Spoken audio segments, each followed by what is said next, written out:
Welcome to this video on interview questions for solution architect and designer interviews.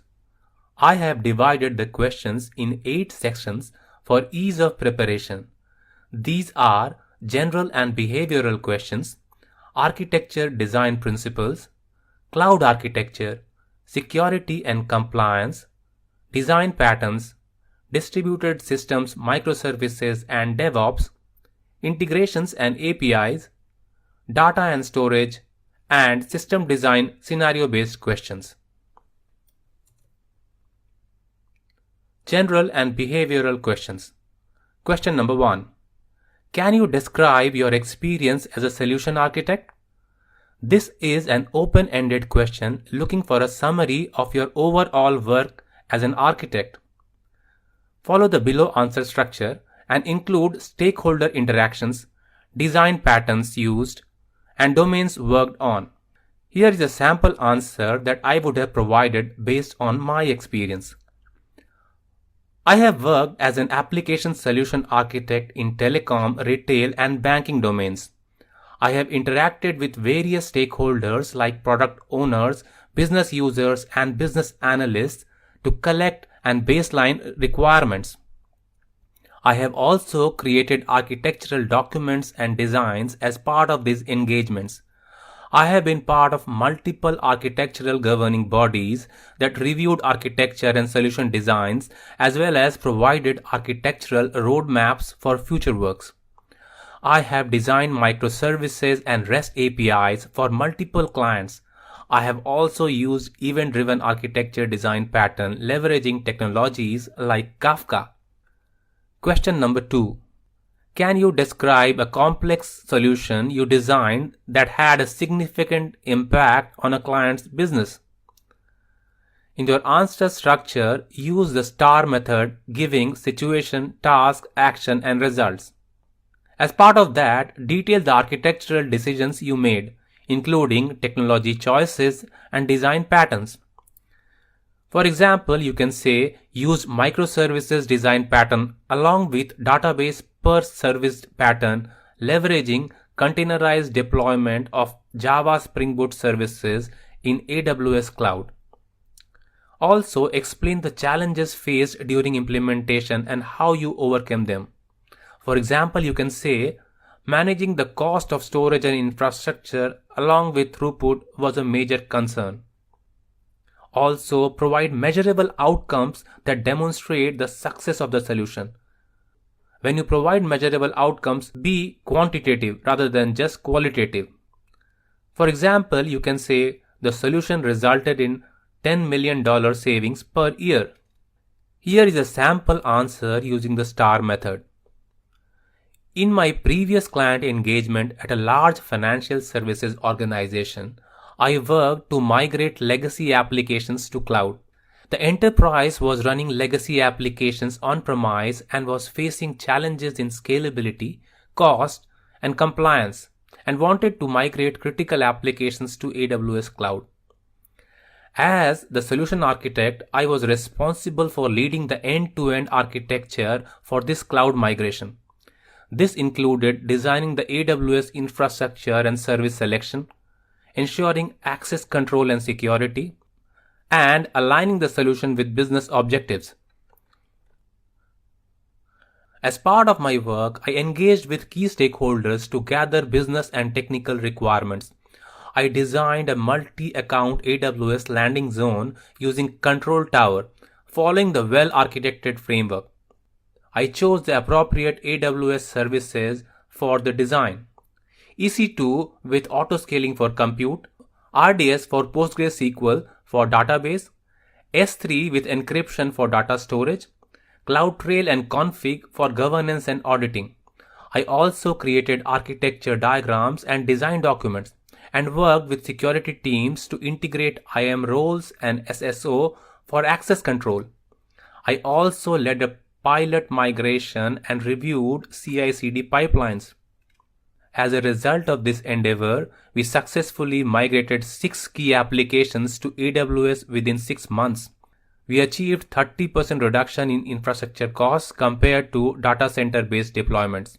Also, this resulted in an annual saving of $12 million for the enterprise. Question number 3. Can you describe a complex project where you had to design a solution architecture from scratch? As in question number 2, follow the STAR method giving situation, task, action and results. Here is a sample answer. In my previous client engagement at a large financial services organization, I worked to migrate legacy applications to cloud. One of the legacy applications deployed on premise was a signature verification system. It was an old legacy application with business logic written in PL/SQL in Oracle DB, and the front end was built with HTML and AngularJS. The objective of this migration was to reduce cost and provide better experience in line with the other UX layers in the enterprise. Since the organizational architectural target state was to build micro front-ends with React and move applications to cloud and open source software for cost reduction, I worked with the business users and product owners to evaluate UX change impact in moving to React. I also analyzed the business logic in PL/SQL code. Post this, I came up with the architectural design to move the front end to AWS EKS using Nginx servers for static pages, redesigning front end with React.js. I worked with the dev team to get a few mock screens for stakeholder approval. The design also moved the business logic from the database store procedures to Java Spring Boot based microservices, deployed on EKS clusters in AWS with a load balancer in front. The design replaced the Oracle DB with PostgreSQL to get rid of the license cost. As a result, the architectural change helped provide a seamless experience to users as well as reduce the annual cost of running the application by 50%. Question number 4. Describe a time when you had to manage conflicting requirements from different stakeholders. While working as a solution architect at a large retail enterprise, I worked on the architecture for integrating a newly acquired e-commerce platform into the parent company's IT ecosystem. The business wanted a fast rollout to gain market share, while the security and compliance teams were focused on rigorous data governance and compliance with organizational IT roadmap. My responsibility was to design a solution that balanced go-to-market speed, data security, and regulatory compliance while ensuring that both business and IT stakeholders were aligned and the solution complied with organizational IT vision so that no tech debt is accrued. The challenge was that their priorities were often at odds. Business wanted minimal security and governance hurdles. Security wanted controls that could delay the release.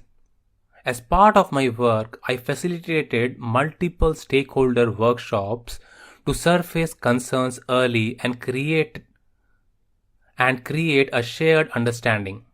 I also created a requirements traceability matrix mapping business objectives against compliance and security needs. Then I proposed a hybrid approach where sensitive PII data remained in a centralized, compliant EU-hosted data store. Less sensitive data was cached in edge locations using CloudFront and DynamoDB global tables to improve latency. I introduced data masking and tokenization for customer data in transit between regions. Data masking included methods to remove the initial digits of a credit card or debit card and use the last 4 digits instead. While using tokenization, the customer sensitive data was encrypted and then passed over the wire. I also clearly communicated trade-offs using architecture diagrams and impact assessments, showing that the hybrid solution reduced rollout time by 40% while still meeting security benchmarks. As a result of this, the architecture was approved by both business and compliance teams after minor modifications. The e-commerce platform went live in 6 months instead of 9, meeting key business deadlines. Post-launch audits reported zero compliance issues, and the performance benchmarks exceeded expectations. The stakeholder alignment model I developed was later adopted for future integration projects. Question number 5. Can you describe a time when you had to align IT strategy with business goals?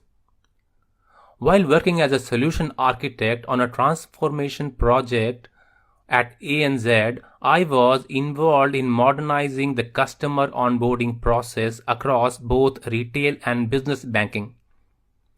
The existing system was fragmented with manual steps that led to onboarding delays, inconsistent customer experiences, and high operational overheads. The business goal was to reduce customer onboarding time by 50% and improve compliance tracking and enhance digital engagement. However, the IT roadmap was still focused on incremental updates to legacy system. My task was to propose a strategic IT architecture that would meet these business goals, balancing innovation, cost and regulatory compliance, and securing alignment across multiple stakeholders including product owners, compliance teams, and senior leadership. As part of this work, I conducted discovery workshop with business and operations team to deeply understand the pain points in the current onboarding journey. I analyzed onboarding drop-off rates and mapped them against system interactions to identify critical friction points. I proposed a modular API-first architecture built on ANZ's preferred AWS cloud platform, wherein I introduced microservices for KYC, AML, and customer verification, integrated DocuSign for digital signatures, and used event-driven architecture using Kafka for real-time updates to compliance systems. I also collaborated with finance to conduct a cost-benefit analysis showing that the proposed architecture would reduce operational cost by 30% over 2 years. I ensured the solution was aligned with APRA and OSTRAC regulations, bringing in legal and security teams early in the design. Question number 6. How do you balance technical needs with business goals? While working as a solution architect at ANZ, I was assigned to lead the architecture for a new payments reconciliation platform aimed at improving transaction visibility and reducing manual interventions. The business wanted a fast time to market solution with minimal disruption to ongoing operations, while the technical team advocated for a complete overhaul of legacy system using the latest microservices and event streaming technologies. My task was to design a solution that would meet strategic business goals while reducing reconciliation time and error rates, while respecting the budget, delivery timelines, and operational constraints. As part of my work, I initiated joint workshops with business stakeholders, finance, operation, and engineering to create a shared understanding of must-have versus nice-to-have features. I created decision matrices to evaluate technology choices based on business value, technical complexity, and implementation effort and risk. I proposed a hybrid solution, retaining parts of the existing infrastructure to reduce cost and risk, and introducing modular components for real-time matching using AWS Lambda and DynamoDB streams and add event-driven capability without a full re-architecture. I kept the business looped in through milestone reviews, ensuring every technical choice was backed by a clear business justification. As a result of this, the solution was delivered within 70% of the original budget and 2 weeks ahead of schedule. Reconciliation time improved by 38% and the error rate dropped significantly. The business praised the approach for balancing innovation and pragmatism, and it was later extended to other back-office functions. Please let me know your questions in the comment section below. Thank you for listening. We'll go to the next section in the next video. Please like and subscribe the video to help me keep making such educational videos.